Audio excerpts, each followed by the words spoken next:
আজকে আমরা ড্রাইভার ক্লাসে সবাই মিলে একজোট হয়ে পতাকা নিয়ে কেন বেরিয়েছি আর সবাই মিলে সংগঠন কেন করছি সেটা জানতে হলে সম্পূর্ণ ভিডিওটা দেখতে থাকো।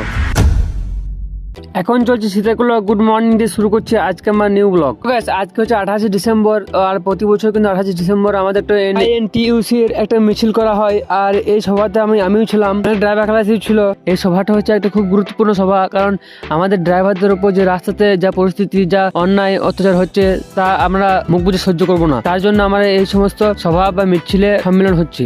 সময় থাকতে সব ড্রাইভার এক হও, নয়তো ড্রাইভারদের খুব খারাপ সময় আছে। আর আমরা এখন সভাতে বসে আছি আর একে অপরকে সবাইকে বরণ করে নিচ্ছে। লাস্ট আমাদের রকেট ড্রাইভারও বরণ করে নিল একটা সভাপতিকে। তো সব শেষ করে খেতে বসে গেছি আর আমাকে থালি দিয়েছে কত 6 দিনে বুঝতে, দেখো দুটো পড়েছে তা আমি বলি না, তার দুটো নিয়ে খেছি আমি। তো চলো বন্ধুরা, দেখা হচ্ছে নেক্সট ভিডিওতে, আবার খোদা হাফেজ।